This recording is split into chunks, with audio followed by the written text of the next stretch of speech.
مجھے کہیں جانے اور بھاگنے کی ضرورت نہیں. میرا عقیدہ، میرا یقین، میرا ایمان اللہ پر ہے. میں اللہ سے مانگوں گا، میں اللہ کے سامنے روؤں گا.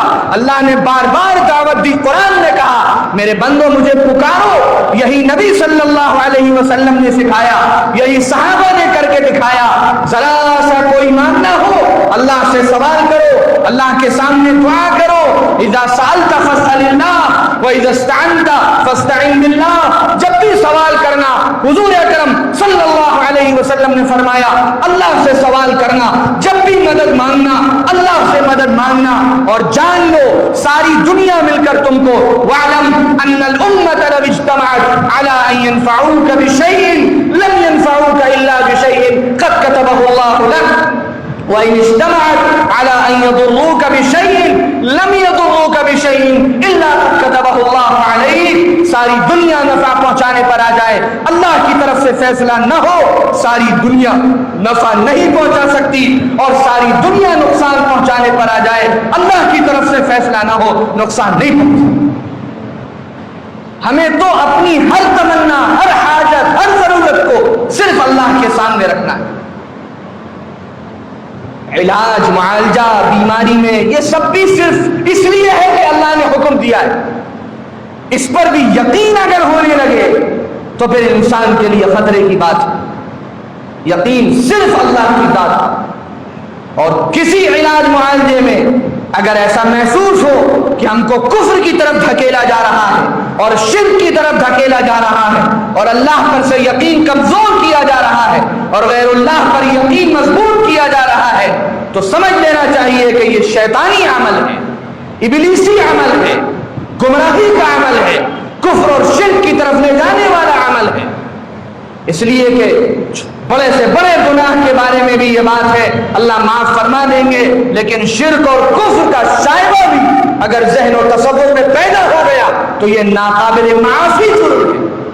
یہ اللہ سے بغاوت ہے، یہ احکم الحاکمین کی سلطنت میں باغی بن کر رہنے کی طرح ہے.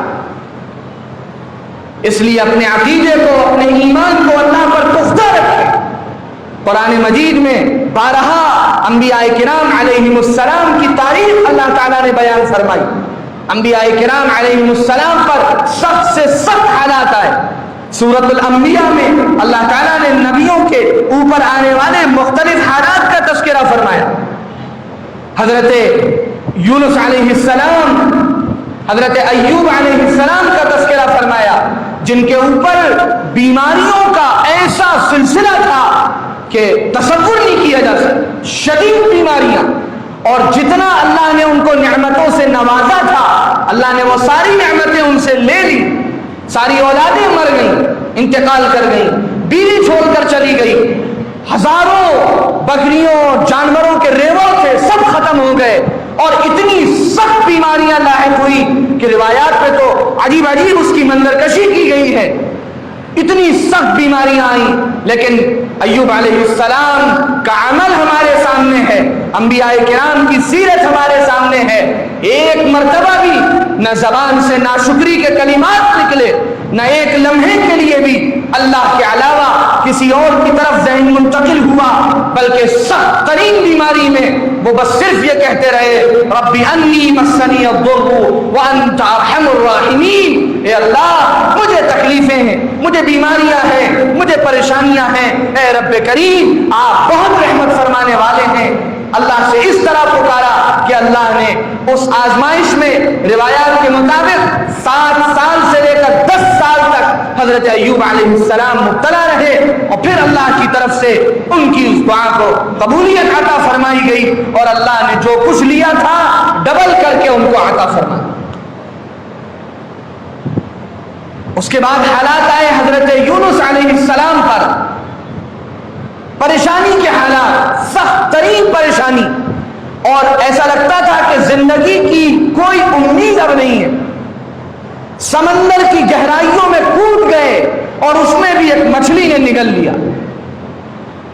اللہ فرماتے فنادا فی الظلمات، ان اندھیروں میں حضرت حضرت یونس علیہ السلام نے اللہ کو پکارا اس عالم میں جس عالم میں زندگی کی دور دور تک کوئی امید نہیں تھی کہ مچھلی مجھے نگل چکی اور میں ایک سمندر کے اندر ہوں، اب زندگی کیسے بچے گی؟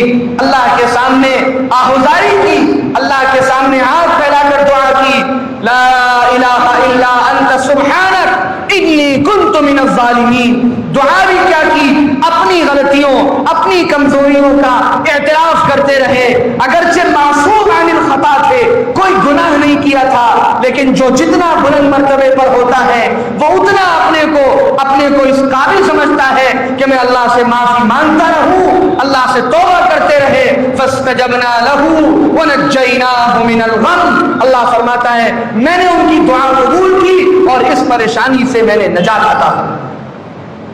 حضرت زکریا علیہ السلام بڑھاپے کی عمر کو پہنچ گئے اور بیوی بانجھ ہے، عاقر ہے، خود اتنے بوڑھے ہو چکے ہیں کہ خود کہتے ہیں، قرآن نقل کرتا ہے کہ میرے بال بھی سفید ہو گئے، میری ہڈیاں بوسیدہ ہو گئی، لیکن یہ تمنا تھی کہ اللہ یہ اپنے گھر بیت المقدس کی حفاظت کرے اور اس کی خدمت کی ذمہ داری جو تو نے مجھے عطا فرمائی ہے، یہ جو میرے جتنے اہل و عیال رشتے دار دور دراز کے ہیں یہ تو بگڑے ہوئے ہیں، سمجھ میں نہیں آتا کہ یہ کیسے اس کی خدمت انجام دیں گے، تو مجھے ایک وارث دے دے، مجھے ایک بیٹا عطا فرما دے تاکہ یہ خدمت کا سلسلہ جاری رہ سکے اس عالم میں، جبکہ وہ بوڑھے ہیں، ہڈیاں جواب دے چکی، بال سفید ہو چکے اور بیوی بانجھ ہے، اس عالم میں اللہ سے دعا کرتے ہیں، رب لا تذرنی فردا وانت خیر الوارثین، اے اللہ تو مجھے اکیلا مت چھوڑ، تو بہترین وارث ہے۔ اللہ نے اس عالم میں جبکہ کوئی امید نہیں تھی کہ اب ان کو کوئی وارث ملے گا، فاستجبنا له ووهبنا له يحيى واصلحنا له زوجا، اللہ فرماتا ہے ہم نے زکریا کی دعا قبول کی اور انہیں یحییٰ عطا فرمایا اور ان کی بیوی کی بیماری کو ہم نے دور کر دیا۔ یہ انبیاء کرام علیہ السلام کے واقعات یوں ہی نہیں بیان کیے گئے، یہ اسی لیے بیان کیے گئے ہیں تاکہ ہمارا عقیدہ، ہمارا یقین، ہمارا ایمان اللہ پر پختہ ہو اور نبیوں کی سیرت ہمارے سامنے رہے کہ جتنے نبی گزرے، جتنے رسول گزرے، انہوں نے ہمیشہ صرف اور صرف اللہ کی طاقت پر یقین رکھا، اللہ سے دعائیں مانگی، اللہ سے اپنی امیدیں وابستہ کی، اللہ کے سامنے ہاتھ پھیلائے، اللہ کے سامنے اپنی مرادیں رکھی، اللہ کے سامنے اپنی آرزویں رکھی۔ یہی نبیوں کا طریقہ، یہی ولیوں کا طریقہ، یہی صحابہ کا طریقہ، یہی اللہ کے نیک بندوں کا طریقہ۔ جو اس راستے سے ہٹے گا، جو اس راستے سے انحراف کرے گا، جس کے دل میں اور دماغ میں یہ شیطانی خیالات آئیں گے یا کوئی اس کو ڈالے گا کہ اللہ کے علاوہ کسی اور کے بارے میں بھی یہ گمان رکھو کہ وہاں سے بھی یہ آرزو پوری ہوگی، وہاں سے بھی یہ تمنا پوری ہوگی، وہاں سے بھی یہ مراد پوری ہوگی، وہاں سے بھی میری دعا قبول ہوگی، سمجھ لو یہ شیطانی عمل ہے اور اس شیطانی عمل کے نتیجے میں تمہارا ایمان تم سے چھن جائے گا اور کفر اور شرک کے دلدل میں دھسا دیا جائے گا۔ اور اللہ کی طرف سے آزمائش ہوتی ہے، جو میں نے شروع میں عرض کر دیا کہ انسان امید جب کرتا ہے تو اللہ بھی پھر امیدوں کے مطابق فیصلہ کر دیتے۔ تم نے امید باندھی، تم نے یہ تصور کیا کہ فلاں در سے ہوگا، تو آزمائش کے طور پر وہاں جا کر انسان دعا کرتا ہے، وہاں جا کر انسان مرادیں مانگتا ہے اور وہ تمنا پوری ہو جاتی ہے، اور یہی شیطان کا پھندا ہوتا ہے کہ انسان پھر اس میں پھنس جاتا ہے۔ اس لیے یہ اہم ترین گزارش ہے کہ اللہ پر اپنے یقین کو مضبوط رکھیں، اللہ سے اپنی آرزوؤں اور تمناؤں کو مانگیں، اللہ ہی کے سامنے ہاتھ پھیلائیں، اللہ ہی کے سامنے اپنی مرادیں رکھیں اور یہ یقین پختہ رکھیں کہ کسی کے کرنے سے کچھ نہیں ہوتا، اللہ چاہیں گے تو عطا فرمائیں گے، تو صحت دیں گے، تو پریشانی دور کریں گے، اور اللہ نہیں چاہیں گے وَإِن يَمْسَسْكَ اللَّهُ بِضُرٍّ فَلَا كَاشِفَ لَهُ إِلَّا هُوَ، کوئی تمہیں تکلیفوں سے نکال نہیں سکتا، مصیبتوں سے نجات دے نہیں سکتا، تمہاری پریشانیاں دور کر نہیں سکتا جب تک اللہ نہ چاہے۔ اس لیے اپنے آپ کو نیک عمل پر لانے کی ضرورت ہے، اپنے آپ کو اللہ کی فرمانبرداری پر لانے کی ضرورت۔ بڑی حیرت ہوتی جاتی ہے کہ جن لوگوں کو یہ ساری چیزیں بڑی پسند آتی ہیں اور جن کا دل غیر اللہ سے بڑا جڑا رہتا ہے اور جو ایسے کسی بھی کام کے لیے دوڑنے اور بھاگنے کو ہر وقت تیار رہتے ہیں، ان سے کوئی بھولے سے کہہ دے تمہارے کاروبار کا مسئلہ ہے، جاؤ چلے جاؤ فلاں جگہ، وہاں جا کے کوئی دھاگا باندھاؤ اور وہاں جا کے فلاں عمل کراؤ، ایسے مسئلوں میں وہ دوڑنے اور بھاگنے کو تیار رہتے ہیں، لیکن انہی سے کہا جائے کہ اللہ کے سامنے روزانہ 2 رکعت نماز پڑھ کر دعا مانگ لو تو یہ عمل ان پر بڑا بھاری ہوتا ہے۔ ان سے کہہ دیا جائے 5 وقت نماز کی جماعت کے ساتھ پابندی کر لو، یہ عمل ان پر بڑا بھاری ہوتا ہے۔ ان سے کہہ دیا جائے روزانہ قرآن کی آیات کی تلاوت کرو، یہ عمل ان پر بڑا بھاری ہوتا ہے۔ جو دین کی بنیادیں ہیں، جو دین کے اصول ہیں، جن پر اسلام کی بنیادیں ہیں، وہ عمل کرنے میں جان نکلتی ہے، وہ عمل کرنے میں تھکاوٹ ہوتی ہے، وہ عمل کرنے میں سستی آتی ہے، وہ عمل کرنے میں کاہلی ہوتی ہے۔ جن اعمال پر یقینی طور پر اللہ کی رحمت متوجہ ہوتی ہے اور وہ عمل جس سے شیطان مسلط ہوتا ہے، جس سے اللہ سے دوری ہوتی ہے، غیر اللہ کی طرف انسان جھکتا چلا جاتا ہے، اس عمل کے لیے ہزاروں روپے بہانے کو تیار، کئی دن قربان کرنے کو تیار، اپنے آپ کو بڑی سے بڑی مشکل میں ڈالنے کو تیار۔ یہ کیسا ذوق بگڑ گیا، یہ کیسا مزاج بدل گیا، یہ کیسا شیطان حاوی ہو گیا کہ جو اللہ کے احکامات ہیں اس سے دوری ہے اور جو شیطانی کام ہیں یا شیطان کے ایجنٹوں کے کام ہیں ان کی طرف رغبت ہے، ان سے محبت ہے۔ ان اعمال سے سچی پکی توبہ کی ضرورت ہے، اللہ پر یقین رکھنے کی ضرورت ہے، ہر وقت اپنے دھیان کو، اپنی تمناؤں اور آرزوؤں کو اللہ ہی کی طرف متوجہ رکھنے کی ضرورت ہے۔ وہی سننے والا ہے، وہی دیکھنے والا ہے، وہی عطا کرنے والا ہے، وہی صحت دینے والا ہے، وہی شفا دینے والا ہے، وہی پریشانیوں سے نکالنے والا ہے، وہی حالات کو بدلنے والا ہے۔ انفرادی اور اجتماعی تمام مسائل کا حل اسی رب ذوالجلال کے پاس ہے، جو اس کے سامنے جھکتا ہے، جو اس سے مانگتا ہے، جو اس کے سامنے روتا ہے۔ رب کریم کی رحمت اس کی طرف متوجہ ہوتی ہے جو اس سے اعراض کرتا ہے، جو اس سے دور ہوتا ہے۔ اللہ کو بھی ایسے لوگوں کی ضرورت نہیں ہے۔ اللہ تو بندے کا امتحان لیتے ہیں، ہمارا کام ہے مانگتے رہنا، ہمارا کام ہے دعا کرتے رہنا۔ بعض مرتبہ آخری بات بس عرض کر دوں، بعض مرتبہ اللہ تعالیٰ دعا کو فوراً اسی طرح قبول فرما لیتے ہیں جس طرح بندہ دعا مانگتا ہے۔ بندہ سمجھتا ہے کہ دعا قبول ہو گئی، لیکن دعا ایسا نہیں ہے کہ قبول نہیں ہوتی۔ بعض مرتبہ اللہ کی طرف سے حکمت بندے کے لیے یہ ہوتی ہے کہ وہ دعا اسی شکل میں قبول نہیں کی جاتی، بلکہ اس بندے کے اوپر آنے والی کسی اور پریشانی، کسی اور تکلیف، کسی اور مصیبت کو اس بندے سے دور کر دیا جاتا ہے۔ یہ بھی اللہ کی طرف سے دعا کی قبولیت ہوتی ہے۔ بعض مرتبہ اللہ تعالیٰ بندے کے لیے حکمت یہ سمجھتے ہیں کہ اس دعا کو دنیا میں قبولیت اس کی نہ دکھائی جائے، بلکہ آخرت کے لیے اس دعا کو ذخیرہ بنا کر رکھ دیا جائے۔ قیامت کے دن بندے کو پتہ چلے گا کہ میں نے جو دعائیں مانگی تھی، جو دنیا میں بظاہر قبول نہیں ہوئی، آج وہ نیکیوں کے پہاڑ کی طرح ہمارے سامنے کھڑی ہیں۔ اس وقت بندہ تصور کرے گا کاش کہ میری ایک دعا بھی دنیا میں قبول نہ ہوتی اور اس کے نتیجے اسی طرح دیکھنے کو ملتے۔ اللہ سے مانگنے والا، اللہ سے دعا کرنے والا کسی بھی حال میں محروم نہیں رہتا۔ اللہ تعالی ہم سب کو اپنے سامنے رونے دھونے والا بنا دے، دعا مانگنے کی توفیق عطا فرما دے، اور شرک اور کفر کے اور غیر اللہ کی طرف مائل ہونے کے ادنا سے جذبے سے بھی اللہ ہماری حفاظت فرما لے۔ ان شیطانی ابلیسی ہتھ کنڈوں سے اللہ ہماری حفاظت فرما دے۔ وآخر دعوانا ان الحمد للہ رب العالمین۔